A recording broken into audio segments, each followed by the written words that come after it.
everyone. Welcome back to the L.A.M.E Book Club podcast. My name is Melissa. I'm Ellie. And if you did not watch this last week's Hot Goss, but you are watching this one, surprise, surprise, I'm in a new setup. And I say this now, it'll probably change again, but this is for the foreseeable future where I will be. I got a new little reading nook in my room, and I thought it's a fun little cozy place to sit while we're doing this, so just wanted to call that out. I'm very excited about it. I think, and maybe this should have been offline, a pre-podcast. What did they call those? The pre-interviews? When it's just two people talking, like it's just us friends talking together before we even hit record. But I didn't even know if a lamp off the should record. be added. Well, okay, so I do have a lamp. I'm showing it now. You just can't. Oh, yeah, you just can't see it in the close-up angle. That's peak cozy. But it can't get cozier than that. It really can't. That's what it is. Well, because this is in my room, so I literally will sit here and read at night. And if my husband wants to go to bed, well, one, he can't because this light is deceivingly bright for how small it is. But it is my little reading corner, literally. Not just nice. It's like podcasting here is secondary. Mostly what I do is reading. As it should be. My reading situation in bed is so inconsiderate to Grant, and I will not change. And he's so generous because he's just so graceful with me. He was like, Ellie, he's never complained. And then one day he's like, just sit here for a second. And I sat where he sleeps, and the TV's on. The light is smack dab center of the TV, like the reflection. You can't even really see the TV with how bright that light is. That poor man. When you're sitting there, it's blinding on your right side, but the left side's completely dark, which is super obnoxious. And he's never complained. A year of that light, and finally he was like, guy. You want to see what I see? Yeah. And even then, he wasn't complaining. He was just letting you know. And I bet he still didn't even ask you to change it. He just wanted you to understand. Every once in a while, he hints at reading lights, the tiny ones. And yes. Yeah, I have my setup. I'm fine. I hate those. I know you're supposed to put them on the covers, but I am an idiot, as we've established. You put them on the pages, huh? Yes. And I'm like, I did too. I was like, you have to change this. Does not work. When I was like, oh my gosh, you have to move this every time. How inconvenient. A lamp is so much better. And then I realized someone was like, are we those people so sorry that write reviews because we don't know how to use it correctly? And they're like, 1 star, stupid device, doesn't work. And it's doesn't that's not how I use it. Those people that are like, oh, 1 star to this Chinese restaurant because it used to be Italian. And you're like, well, that's not. That's what we're doing with these stupid reading lights. You can't figure it out. That's so true. Except it is me in the sense of that's who I am, but it's not me because I don't leave reviews for anything unless I'm shocked and amazed. Then I'll I have to tell the world how great this is. So I guess ever left a real review. I can count on 2 hands how many times I've left a review, and they've all been raving. Just absolute 6 stars. That's nice. This is the best. Out of 10. 6 stars out of 12. No, but it's good. Welcome back. Nice. I don't know why I said welcome back, but it feels like I was just on vacation last week, and so we did a lot of pre-recording before I was gone, and it feels like I haven't recorded in a while, so welcome back, I guess, was to me. Yes. But I'm excited to thank you for being here. Excited to jump back into our book club episodes. We are starting our tandem read this week, so hopefully you guys like it. I hope it doesn't suck. A lot of snap this next few episodes of our book club with jumping back and forth, but we do have a reading guide that Ellie so generously made. It's beautiful. It lays it out very clearly what chapters we're doing from which book and which episodes are going to cover those. So go check that out at L.A.M E Book Club Pod and give us a follow if you don't already. We're fun. I think we're fun. We're a good time. I just posted a story today of a reel that I saw that made me die laughing. So it's a lot of that stuff. I didn't see it. Yeah, I forgot to tell you. Go back and see. It's literally. I'm just gonna explain it now. I'm sure a lot of people have seen it because I've actually seen it before, but it popped up again, and I was like, man, I love this. It was a video of two guys doing like a really dumb magic trick, but when they're trying to distract you so that you don't see what guy number 1 is doing, guy number 2 takes off his shirt so that you're like looking at him and you don't see the other guy slip it into his hand. And someone took that video, but then they put over it, they're like, what romantasy authors do to cover plot holes. And it made me laugh so hard because so funny. Here's the thing, I'm not naive enough to disagree, but that doesn't mean we don't love it. I'm okay with it. So it just was so true, and it made me laugh really hard. Well, that's actually a really great segue. Also, I want to do the hot goss portion of this. Guys, Go for Mondays, we have hot goss episodes that come out, hot goss within popular sauce if you're new here. It's where we give our hot takes on any given book that's out in the open right now. And right now we're talking about Onyx Storm theories, specifically what Violet's second signet is. And that episode was really fun to do. We do smash or pass with a bunch of different theories. And we've honed in on one that we're pretty dang confident that that is what it is. However, with the mention of the plot holes and romantasy and hot goss, I'm just going to give you guys a little preview into an upcoming episode that is bound to happen. This is the first time Melissa's hearing this, but I finished Powerless today. Yep. And I don't want to talk about it. I know, we're not going to talk about it because my feelings are going to be hurt. I think I don't love it. And Melissa has said it's her favorite book. So it's, yes. We're gonna talk about that on some future episode. Yes, probably not this next week, but very soon. We talked. It's coming. We have weekly meetings now, and we talked about it and about our planning, and it was absolutely on the docket. We're businesslike, and I don't know if I want it to happen because I don't know if I want my feelings to be hurt in real life. So we'll see. But no, we're gonna do it. You gotta take your heart out of it and just lay out the cold. You have to put your heart in it, and that's why you'll like it. That's why I couldn't like it. Oh, well, you know what though? I didn't hate it. We're done. And we're done. We'll save this for later. I can't. Honestly, regardless of anything, I'm just not in the right headspace to be talking negatively about that at the moment. So I have to mentally prepare for whenever we do that episode, and I have not had the time.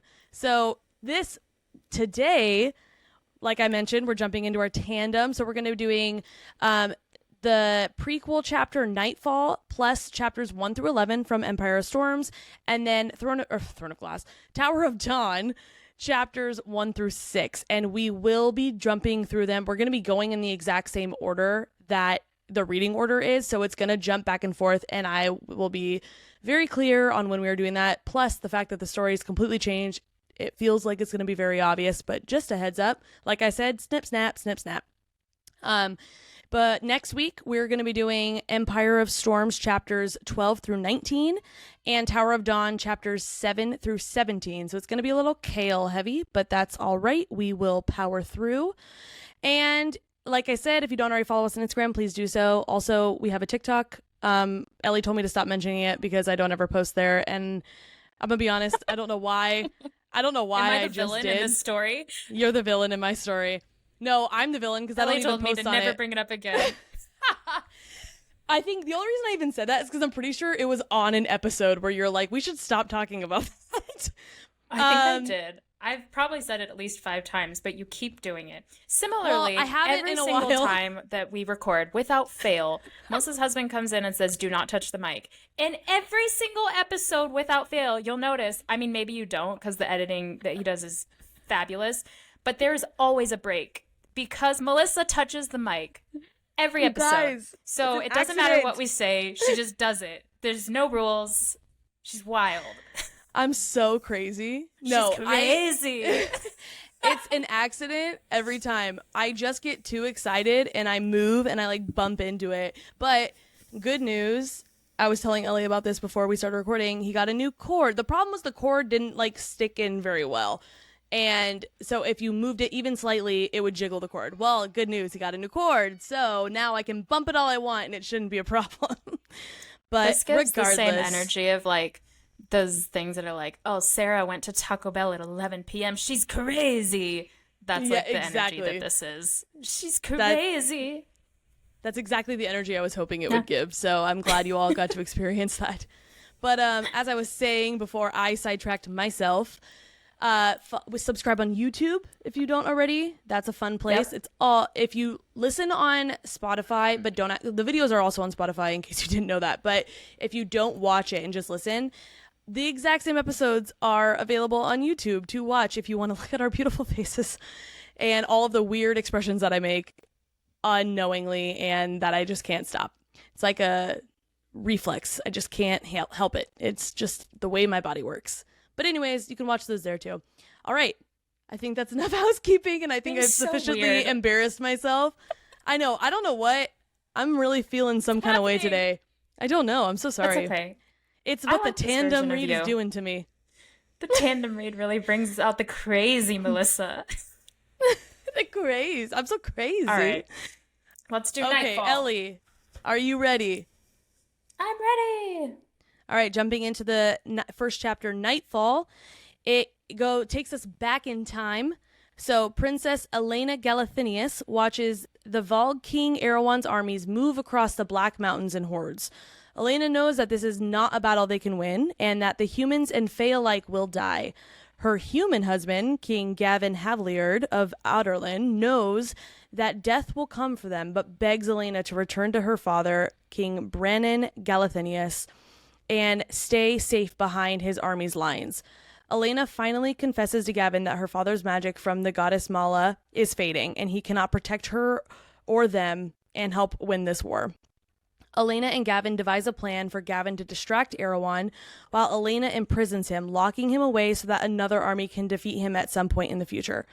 Elena agonizes over this decision, knowing that it will have horrific consequences for those who must fight Erewhon again later, and that she and Gavin will die for their efforts. I'm not going to lie, I remember reading this, and I remember it probably wasn't until like the very end when they were planning what they were going to do that I even comprehended what was going on.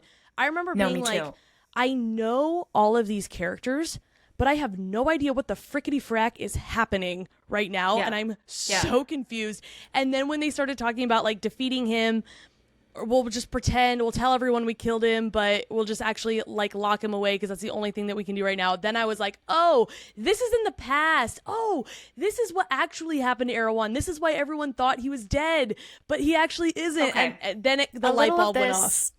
A little of this, a little of that for me.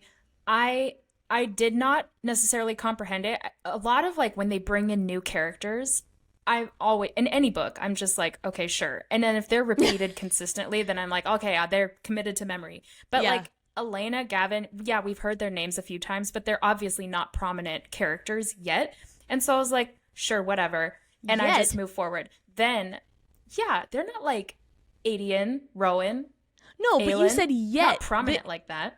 But you said yet as if they become prominent and haven't already been mentioned. They were prominent in the past. They're not so like much Gavin, but Elena for sure. Elena was a fairly big part. What you said in like when they come out at the end and then it all ties together, that's what I'm saying is more prominent, where I'm like, okay, that makes sense.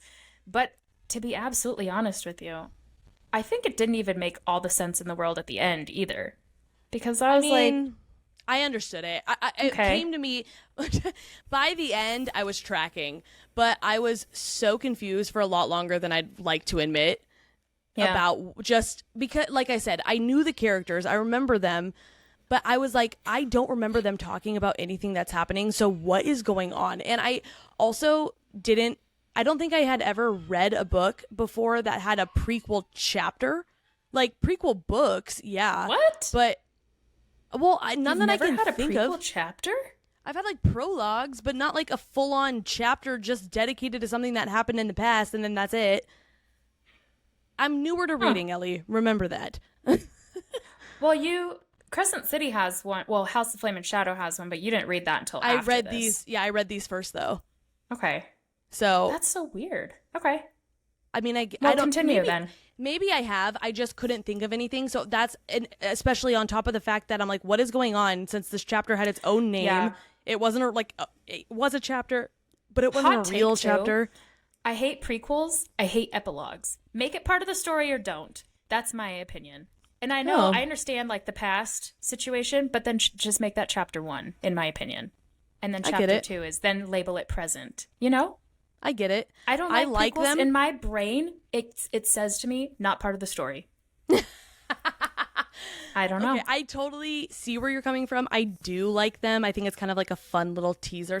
I guess maybe epilogues more so than prequels, but I see where you're coming from. So I disagree just because I like them, but I'm not like, wow, what a dumb Let me thought. ask you this. Do you, like, you know, when you're at the movies and the credits are rolling and then everyone's like, stay in your seat. There's a scene at the end. Do you love those? And do you count those as part of the actual movie? Because I hate those. I don't. And that's what I feel like I'm reading. That's the book version of it. that to me. It is absolutely that's the movie version of what an epilogue is in a book. Yeah. I totally agree. I think it depends on what the movie is. Like most like Marvel movies, I'd always I'm say thinking because Marvel it was like ones. Yeah. always ones. But I feel like this is the definition of insanity. I would always wait and I was so excited and then I was always disappointed because I'm like, this is about 2 minutes. I sat here for 15 to get through all the credits in every language just to watch this and it was so pointless. Like it was like a blooper scene and I'm like, okay. Or like it was a major cliffhanger. I take that back. I don't think I've ever seen any that are major cliffhangers. But yeah, that's not true. I've seen a couple. But then it's like, are you kidding me? Which I understand that's the point. And I like when I like those ones when I'm like, what? But when I'm more like, are you kidding me? When it's just mid. And I feel like that's what 90% of them are. But yet I sit and wait every single time. So that's on me. Yeah. That's not on them. Similarly, I'll read every prequel and epilogue. Yep. Doesn't matter. But I will complain about it. And that's the moral of this story is I'll do it. I'll just complain. If you can't already tell. Yeah. All right, jumping into chapter 1. So we pick back up where we left off with Elide, who is struggling as she journeys north through the forest where Manon and the 13 left her. And I'm laughing when I was putting this together. I literally wrote in my notes, just like Ellie said last week, LOL in all caps, because if you haven't listened to our last episode, book club episode, go back and listen to that. Ellie and I have a full-on conversation at the end where we talk about how she was like, that was so messed up. I can't believe Manon just left her to fend for herself when she has a messed up foot and she's straight up just human. And I was like, oh, but it's part of her character development. And Ellie actually convinced me by the end of that conversation that it was in fact messed up that she did that. It's and so messed up. That poor girl. Anyway, so I laughed when I'm like, all right, let's start putting this together. Chapter 1, and it's like exactly what Ellie said. I'm like, yeah, that would be what happened. Yeah. But so she's struggling. Her mission to find Aelin and Selena Sardothian, the woman to whom Caltaine Rampier told her to deliver the word key with the message that, quote, any door can open if one has the key. And Elide still doesn't know that that's the same person, that her job is 50% easier than she thought it was going to be. Elide sees wyverns fly overhead and tries to hide from sight, though she still feels as if someone is watching her. Lorcan Salvatore, is it Salvatore or Salvatore? I thought it was Salvatore. Vampire Diaries, it's Salvatore. Okay, that's why I was wondering because, all right, whatever. Yeah. I'm going to say, I thought it was Salvatore, so I'm going to say Salvatore. I hope that's a tribute to the Salvatore brothers from Vampire Diaries. I would love that, Sarah, if it's confirmed. When did those shows come out? Because it's possible. I feel like it came out before these. I believe they were books first. Oh. Well, anyways, Lorcan, who is the most powerful demi-fae in existence, also hides from the wyverns as the Yellow Leg witches hunt for him since he broke into their camp and interrogated and killed one of the witches for information about Erewhon's plans. Unfortunately, the witch didn't know anything about the word keys, but she did tell him that 2 witch armies stand ready to march for Erewhon, one at Morath and one at the Ferian Gap. Now, Lorcan sees Elide and smells her, quote, demonic, aka witch, scent, and he plans to interrogate her to get some more answers. Aelin and Rowan lead their companions north into Terasen, accompanied by the little folk who leave them offerings and gifts. Aelin sits beside a stream while she thinks about the journey and the battles that they will face against Erewhon. Rowan joins her, surprised that she is so alert this early in the morning. And I just want to talk about that for a second. I laughed out loud reading this because we know Aelin so well at this point, and we know Rowan, and we know how well Rowan knows Aelin, and I died. It just felt like such a real thing to read that Sarah made a point to mention that he was surprised that she was functioning that early in the morning because normally she doesn't, and she's normally not like the kind of girl who needs 4 cups of coffee before she can string a sentence together. You constantly, I've noticed this about you, and I love this about you. You constantly point out the fact in books that make it like real world. Like, yes. When we were reading Fourth Wing, you talked about how one of the love interests brought the girl coffee. And you're like, yes, that's just so real. I love it. Here, you love that he already knows that she's not a morning person. I love that you just notice those things. Thank you. Right past them. But oh, well, thanks. I'm glad that I can point them out for you. I don't know. Those are the things that stand out to me because those, for me, those are what makes a book so good because there's obviously relatable. Exactly. Like there's nothing outside of those moments and I guess like the human experience and just emotions that we all have. There's nothing relatable about these stories. No one is fae. No one has magic. No one is gallivanting with their friends across country lines. And you know, I mean, like no one is doing any of this. And so, well, I mean, I guess maybe some people are doing that last one. I'm not, so it's not relatable to me. And but what is relatable to me is having a hard time waking up in the morning, but being able to, when I am anxious or nervous about something, I can get up very easily and I'm ready to go. So I don't know. Those are like what makes a book. That's the difference for me between a good book and a really good book. Anywho, she is worried about the meeting with the Lords of Terasen to discuss the war and the future of Terasen. Rowan tells her that Erewhon has most likely not yet attacked because he's rebuilding after the destruction of part of Morath. Thank you, Kaltane. In its hawk form, Rowan flies ahead but cannot catch sight or scent of the Terasen Lords. As they continue on their journey, Adian reminds Aelin about all the lords that they'll be meeting and their relationships to the Galathinius family. When they approach the meeting place, they are interrupted by a messenger who tells them that the lords want them to come to the tavern where they are resting, since Lord Murtaugh is elderly and the others worry about his traveling in the rain. Adian agrees as long as they can send a scout. But the messenger tells them that Lord Darrow is impatient as they are anxious about being outside of Orinth. Manon and the 13 watch her grandma land wyverns at the ruins of the merchant city of Morath. Manon worries about her grandmother's reaction to the destruction, but she also resents her treatment of Astrid. The Blackbeak witches enter the ruins of Morath and meet Erewhon in his true form, as he has shed his skin of Duke Parrington. Erewhon explains his plan for Manon and the 13 to invade Rifthold and in Otterlin, and to take Dorian prisoner if he survives. He tells Manon to destroy enough of Rifthold to instill fear before taking it over entirely. After the 13 leave, Manon asks Ghislaine about Erewhon. She tells her about the origin of the Vold Kings, describing how they invaded the world at the dawn of time. 2 of the Vold Kings were then sent back to their homeworld, while Erewhon was trapped in after his defeat by Maeve and Brannon. He plotted for his return before being allegedly defeated by Brannon's daughter, but clearly he was not actually defeated. Manon dons her new armor, mounts her wyvern, Abraxos, and then takes to the sky. I love Abraxos so much. Aelin and Adian arrive at the tavern to meet the lords after Lysandra and Rowan scope out the area for potential threats. Aelin worries that what the lords will think of her, as she almost killed Ren Allsbrook when he didn't know who she was, and she barely remembers Murtaugh or Darrow from her childhood. Ooh. Yes, this made me feel uncomfy reading this, because I was like, oh shoot, now that like she's coming clean about her identity, and then realizing who the rebels were. Like, she had beef with them when she was working for the king. Yeah, for me, I don't know if uncomfy is how I describe it. It made me a little anxious because I'm like, oh no, like, how is this going to go? For the exact same reasons you said. It just was less, for me, it was less uncomfortable and more just like Nervous. Suspense. Like, I want to get this over with. Yeah. Yeah.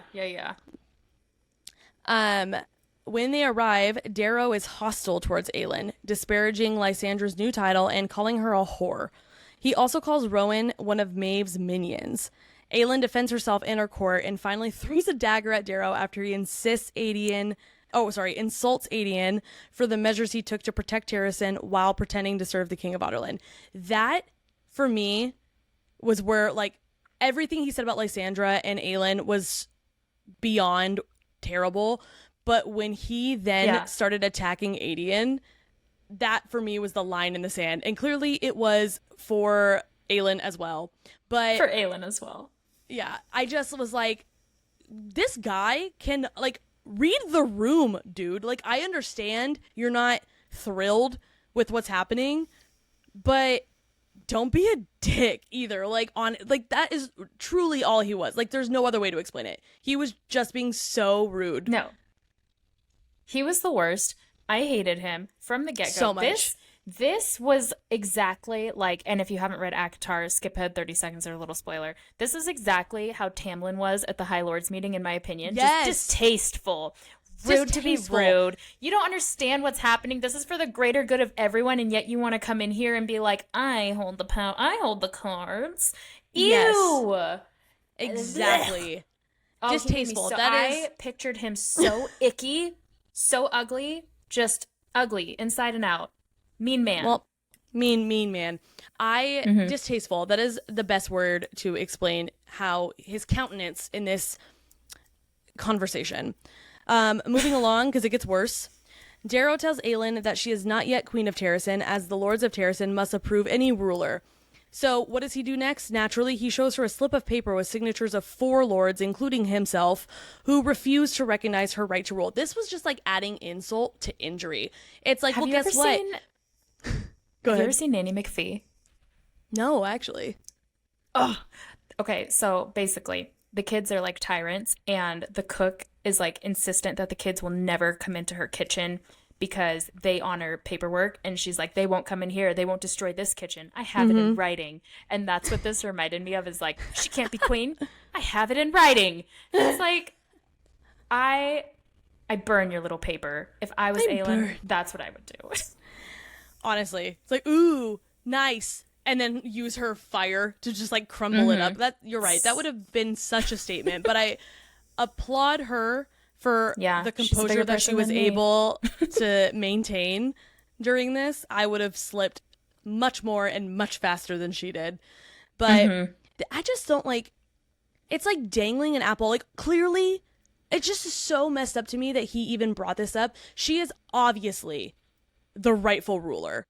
Who cares if she's been gone? Who It's else not are like you gonna do your little band of 5. Well, it's not like she's some like distant cousin once removed or anything. She's the literally daughter. the heir. Yes, like literally.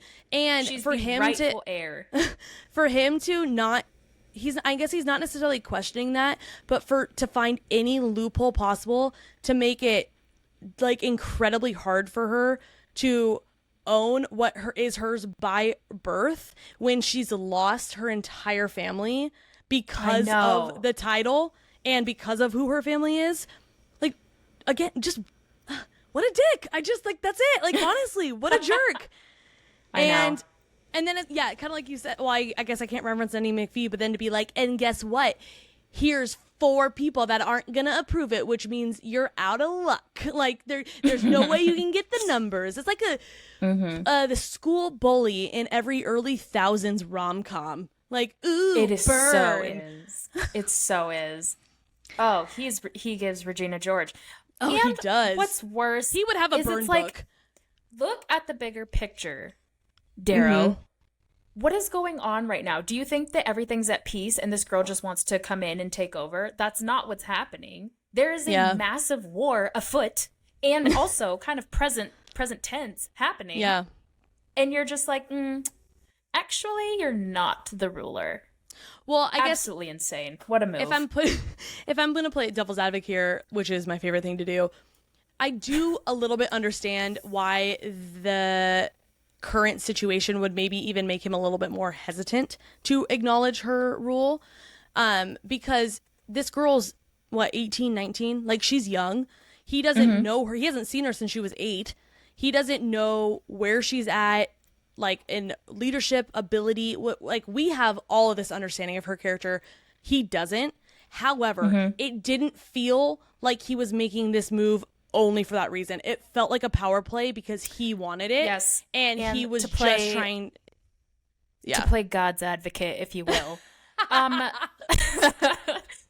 Let me just say, if his entire purpose of like, hey, maybe you're not ready yet and I want to monitor your leadership skills because this is a dire time and we're in a stressful situation, don't go calling all of her friends whores and like disrespecting them from the get-go.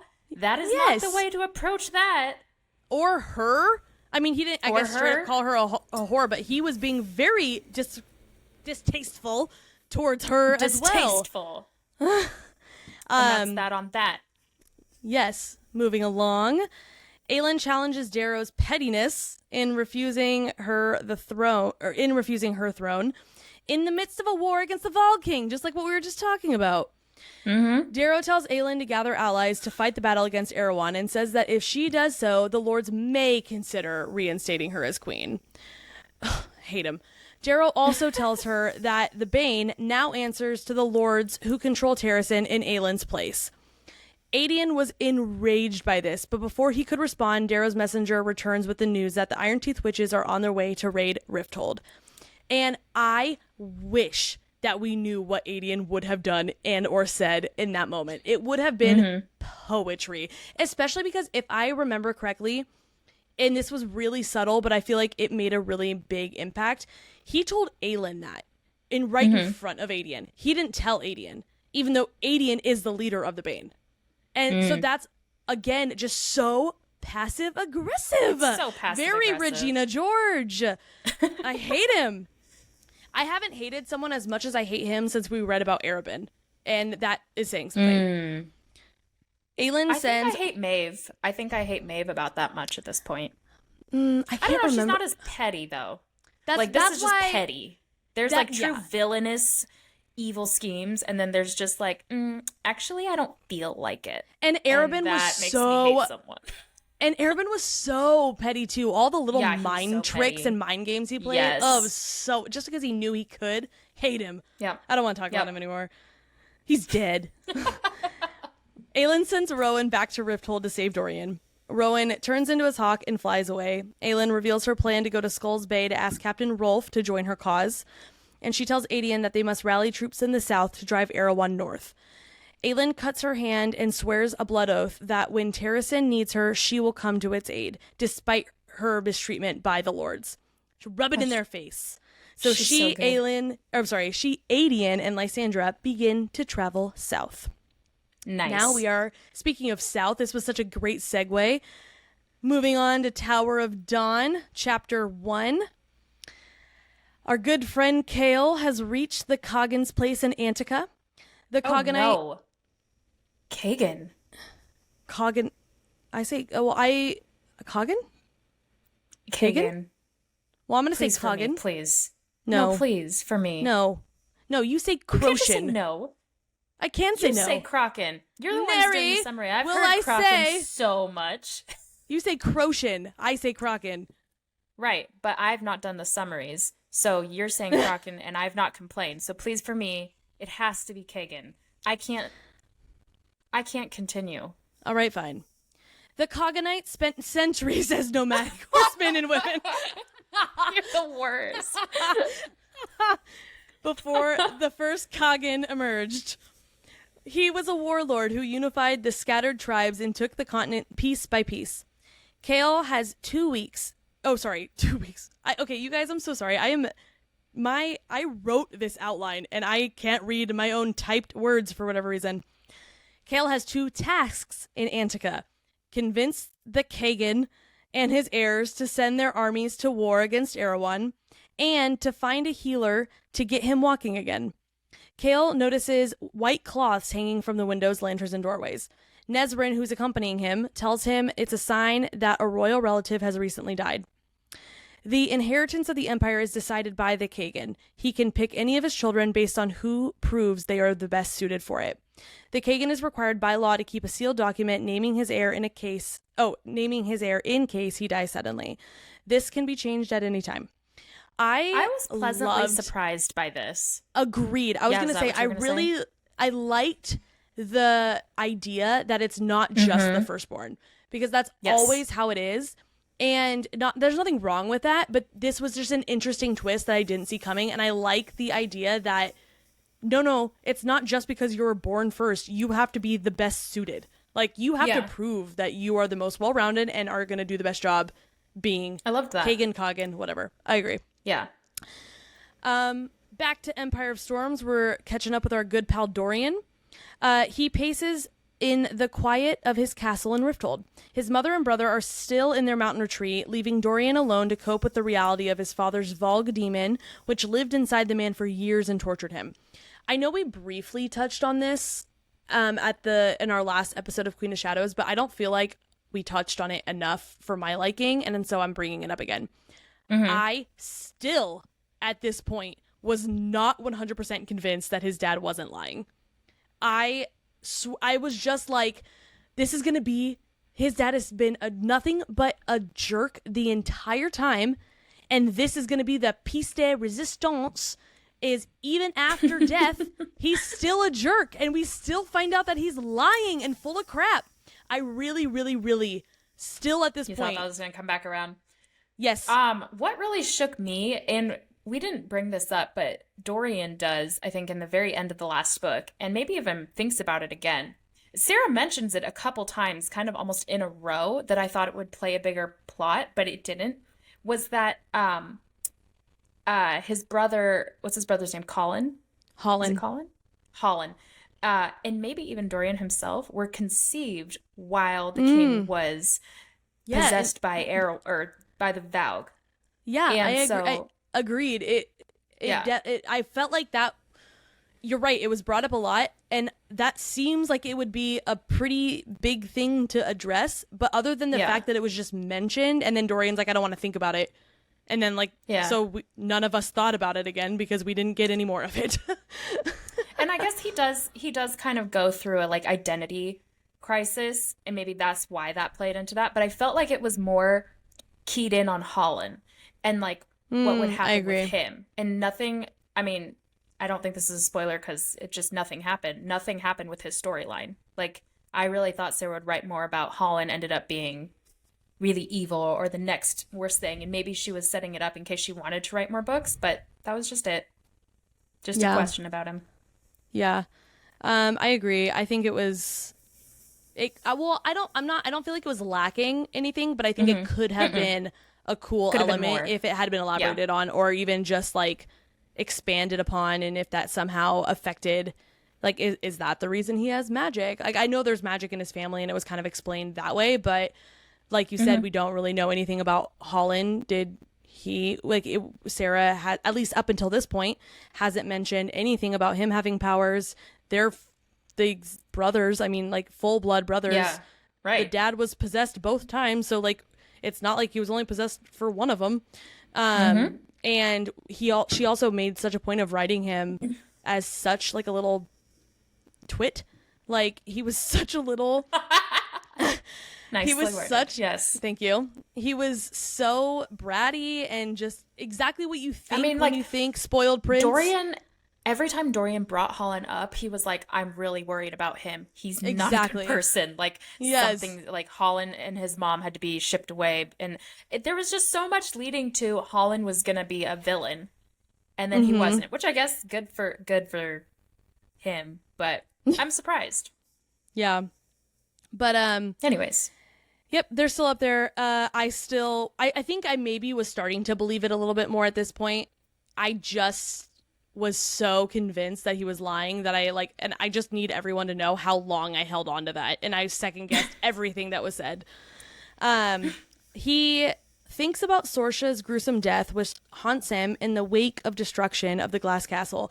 And once again, I also cannot believe that she was brought Have up. a heart. No. Have a heart. No. She was beheaded in front of him. He loved her. He loved her. They dated for like a month. And even in that, she was obsessed with him, and he just needed someone because no one else was there. She was a relationship of convenience. I said it. He trauma bonded to her because he was so sad, and he was dealing with so much with his new powers. That's so and unhealthy. Literally, it doesn't. Okay, here's what it is, Melissa. It doesn't matter if I'm in a relationship or not. It could be a stranger. If someone's beheaded in front of me, that's true. And they're innocent to my knowledge, like just an innocent person. That's, I mean, even if they were guilty, I think I'd have trauma. But especially an innocent person, I'm going to think about that a lot. And that was someone he not only just knew, not even as a friend, but had a deep relationship with. That's so sad. We're going to take a couple steps back here. Their relationship was not deep, but they were trauma bonded. I will agree with that. Oh my gosh, there was nothing deep about their relationship at all.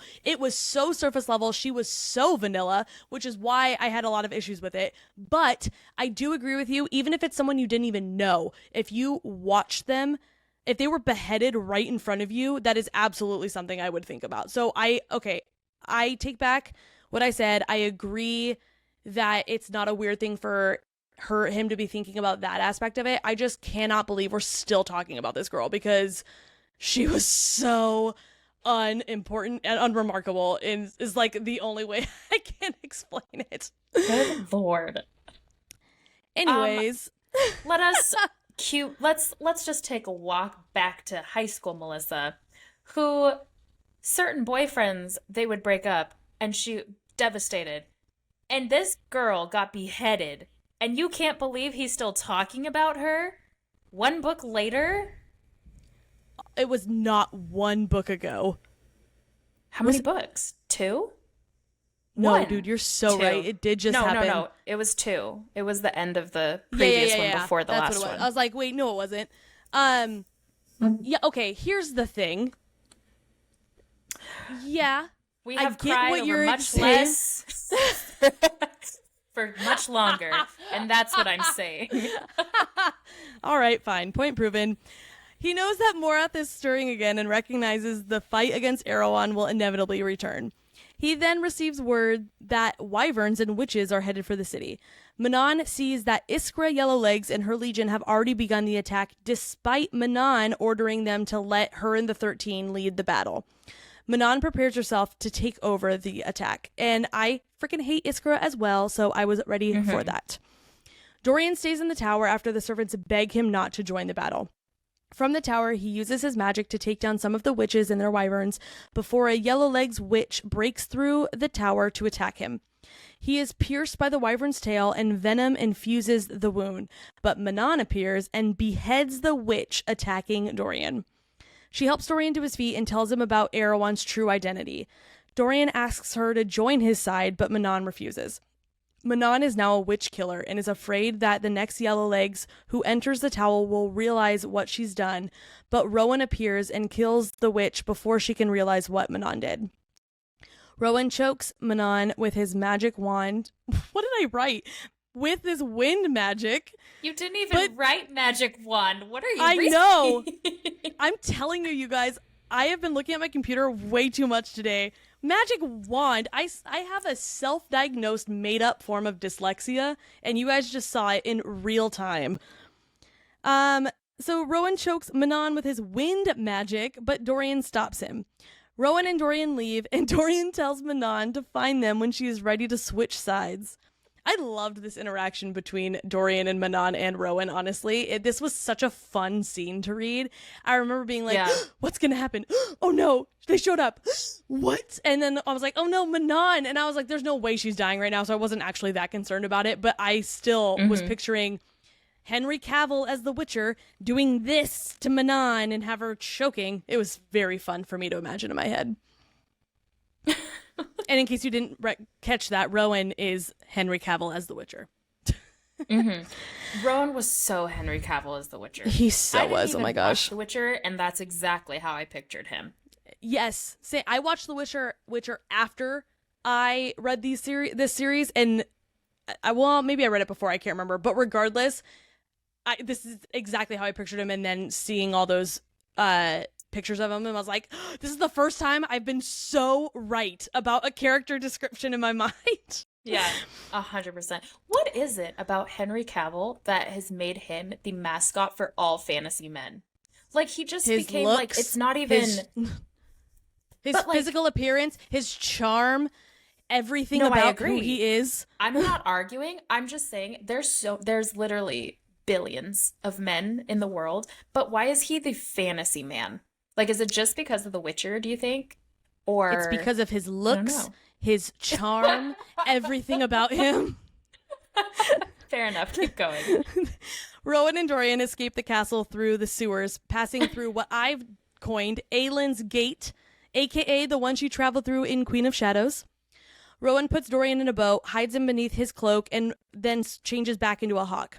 He flies over him, and they successfully sneak out of the city. As they leave, Rowan thinks about what the coming war will cost Aelin. He sensed her anguish over Terasen's rejection of her leadership, and he knows that she will only endure more pain in the battles to come. Switching back to Tower of Dawn, Nesrin's father was from Antica, so this feels like home to her. Okay, the Kagan. Did you say Urus? Urus? I said Urus. U-R-U-S. I hate myself, but also so on brand. I immediately thought of, naturally, a Disney reference of when Marlin in Finding Dory is going woo woo. What is it to the bird? What's her name with the beady eyes? Debbie or something? No. Yeah. Betty. Oh, Betty. Yeah. And no, I don't know. Maybe not. Woo, but remember they're trying to get her attention. I remember. Well, that's how I said his name, even though that's not how it's pronounced. Urus. It's like how I read it in my head. He is the current Kagan, and he has 6 children. He fought for his crown, executed 2 of his siblings. 1 is in exile, and 2 swore fealty to him by having healers of the Torre render them infertile. Argan is his eldest son and the politician amongst them. He is known as the Prince of Spies. Sartak is the Kagan. So sorry, Ellie. His second born, and is commander of the Rook Riders, the Rookinen. Rooks are enormous birds in an eagle-like shape, and Sartak's rook is called Kadera. I have to say, genuinely, and I'm not even saying this as to be a brat or anything. This is from the most sincere part of my heart. It's incredible how different you and I think, because every single name you have said, without fail, every single one except Sartak, I have said it different. So okay, how did you say the Rooks? I call them just Rucks, and Kadara. I don't know what you just said, but I think I said Kadera. Yeah, you say Kadara though. I guarantee you because of Avatar. It's Katara, but still, but it's close enough. I just think, wouldn't that lead more towards whatever? I'm not trying to prove my point. I'm just saying it's interesting that we read it so different. And Antica, I say Antica, not Antica. Every single word is different. How are we this opposite? Incredible. I have chef's kiss. It is chef's kiss to our brains and house. Yeah, different but the same. They are, but the same. Okay, Hasar, is that how you said her name? Yeah. Okay, we're 2 for 17. 2 for. Hasar is the third born, and she is control of their armadas. Caution, how'd you say that one? Caution. Mm-hmm. Okay, this one I said Cashin, but shut up. No, Caution you didn't. sounds right. I really did. I said Cashin. Well, I think I can't remember what it is now, but there's something at the grocery store, and the brand is really similar to this, and it's like Kashi. Thank you. It's milk, right? Yeah. No, it's like cereal. An alternative. Oh, that's what it is. Hey, milk and cereal go hand in hand. I was not that far off. All right. Anyways, Kashi, Kashin, that's kind of why I pronounce it like that. He is the fourth born and has control of the armies on land. Duva is the second youngest and currently 6 months pregnant after recently having an arranged marriage to a prince from a neighboring territory. Chaol has brought jewels and gold as a gift from Dorian and Aelin. Gift from Dorian. Aelin gave him it for this purpose. Urus reveals that he knows Aelin used to be Selena Sardathian, the assassin. He also knows that he is there to ask them to join the war, and he says that he'll consider it. Kagan gives Chaol permission to be healed at the Torre Cesme.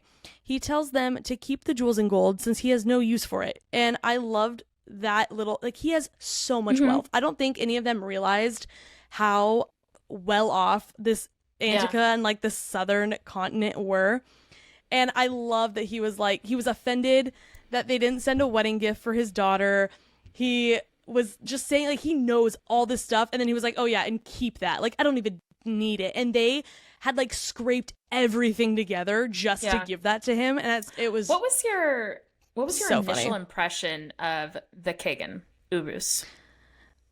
Not great, but only because I kind of thought he was like snooty a little bit.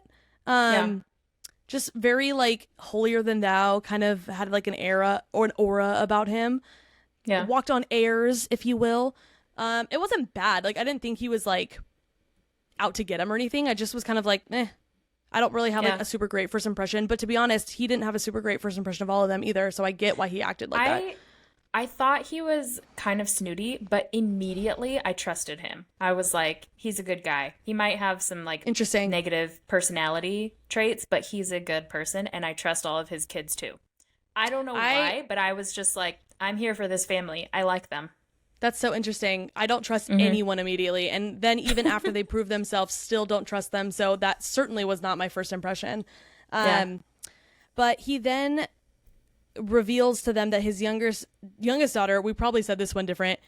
I actually, now that I'm looking at it, now that I'm about to say it, I don't even remember how I read it. Tumlin? Yeah, I said Tumlin. Okay, I was about to say, I think I said Tum-Ilin when I was reading it, but I'm realizing now that there's no I, even though I like put one in there. Whatever. She died suddenly 3 weeks ago, and that's the reason for all of the white flags and cloths everywhere. He tells Chaol that Parrington sacked Rifthold and that Dorian fled the city and that now belongs to Parrington and the witches. And I'm really shocked that he gets news so quickly. I was just about to say that. I love that this is kind of where this ended. Yes, because it's like, also, let me tell you, like, because Chaol came in, and this wasn't his fault. And actually, believe it or not, I'm not about to, like, rip on him as a character.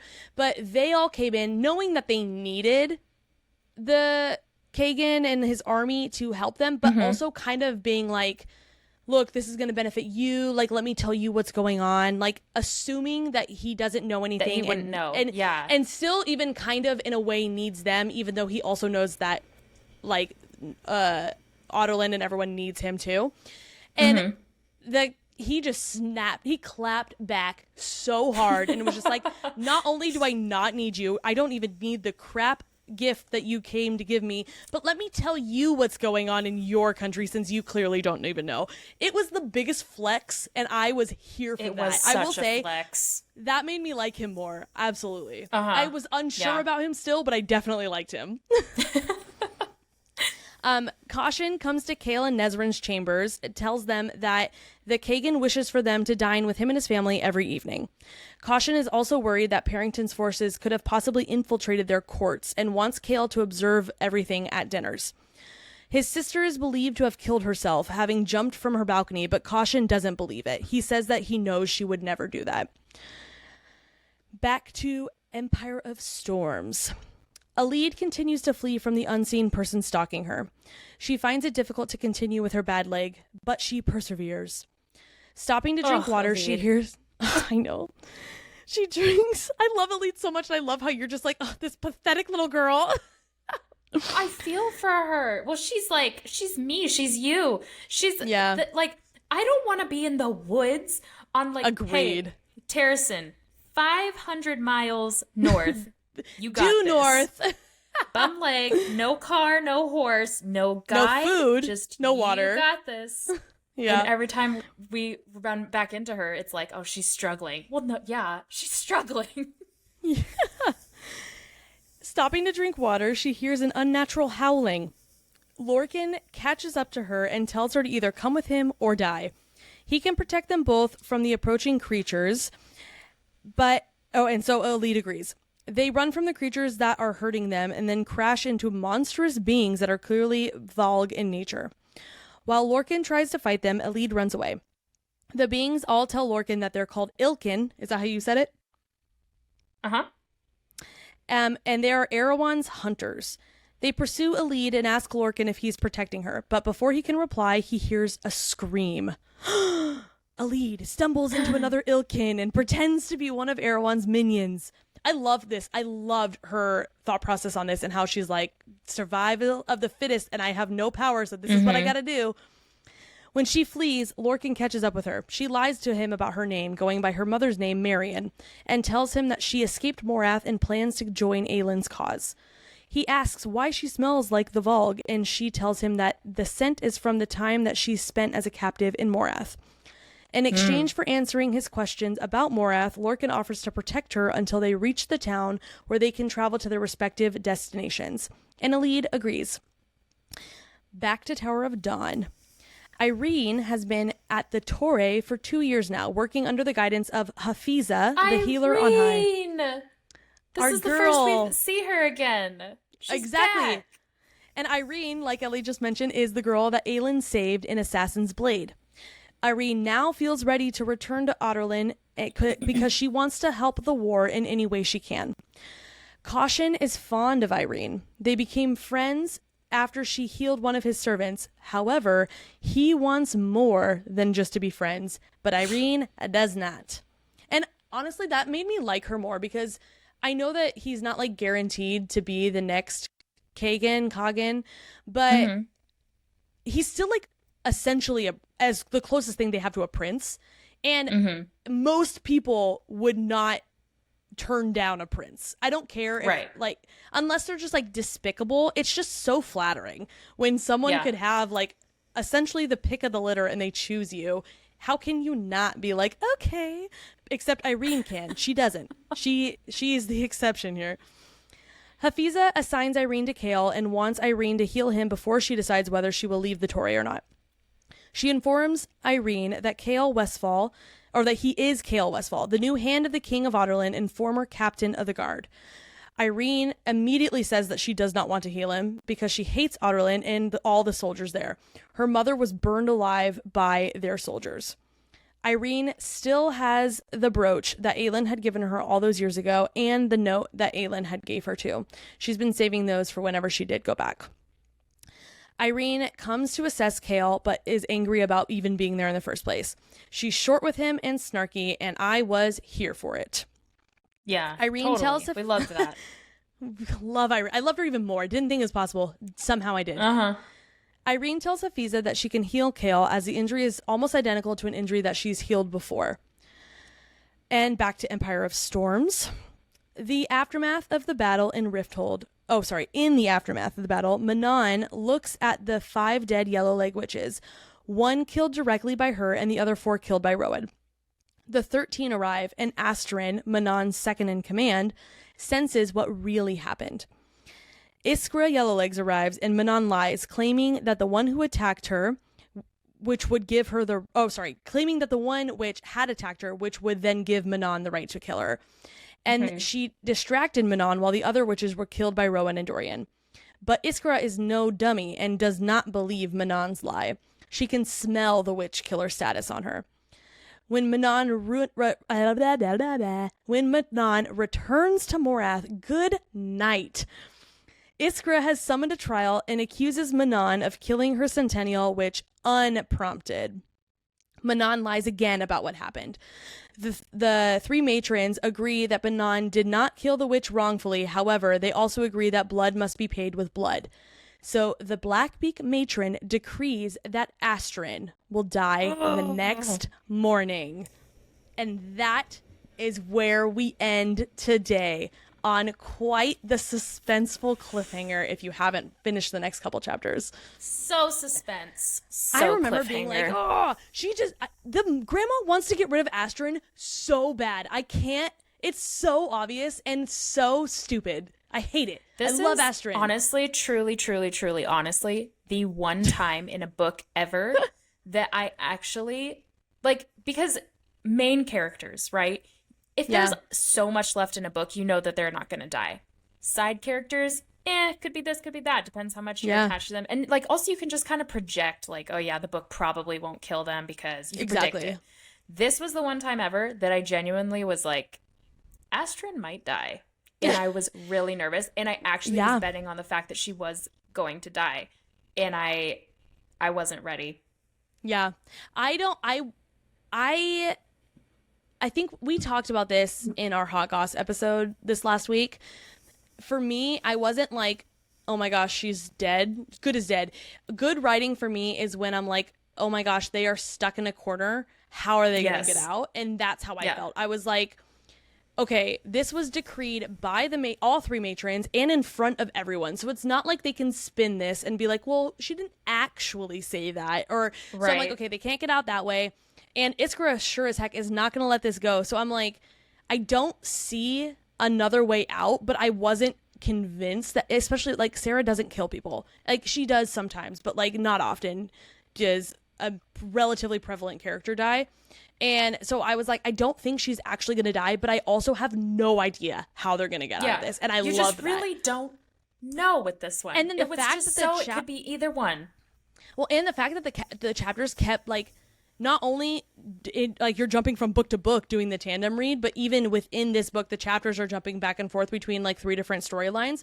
So I'm like, and how much longer am I going to have to wait until I know? Like, is this going to be next? Am I going to have to wait? It's so Game of Thrones-esque where you're like, I want to follow Daenerys' story the most, but then the whole next 3 episodes are all like Tyrion, and you just don't care. I love that's Tyrion. What this was. It was so hard. No, here's what has happened. You want to follow Daenerys' storyline. We love her. We love the dragons. And then all of a sudden, it's all about Littlefinger. That's what I didn't want to see. I did never want to watch him. Yeah, no, you're right. And that was so intentional. I understand he had that. Exactly, I think 2 whole scenes where I was like, interesting. And after that, I did not care. Oh, man. All right. Well, thank you guys again so much for being here. We hope you have a great rest of your week. Don't forget to follow us, like, subscribe, leave a review on Apple. Ellie, we forgot to read a review. I got it. Oh, well. Okay. No, do you have it up? Okay, excellent. Yeah. We should have done this in the beginning, but if you're still hanging around, thanks so much. We have a review to read. Please leave a review. I promise we'll read it at the beginning of the episode, not at the end. That's my fault. I forgot to write it down. Ugh, stupid dummy. I've got it. I'm ready. No more need to stall. Thank you. You're welcome. This comes from Alaska TT20. 5 stars. Love this duo. She says, Karen and Georgia, Jenna and Angela, Melissa and Ellie. Jenna and Angela, is that Jenna Fisher and Angela? Yes. Yeah. I love that. Well, I'm assuming to be held in such standard. Yeah. I know. This is an amazing podcast duo. I have loved following along with their podcast as I begin my fantasy journey. Their insights are so fun, and the banter feels like listening to their friends, and the book club format makes so much sense. Thank you. She has a critique. The only thing I would love to see shift are the series spoilers. I get sad when I can't listen because I haven't read ahead. Alaska TT20, we are working on this. We have had a Monday meeting. We have discussed, and we will improve. We're listening, and we're learning. Excellent. Anyway, she says, keep up the great work, ladies. Thanks. Will do. Also, everyone just has to read all the books. That's a rule as well. That's the only I'm just kidding. fix. All right, well, thank you again. We so appreciate you guys. Hope you have a great rest of your week, and we will see you on Monday for our next Hot Goss with Unpopular Sauce episode. Bye.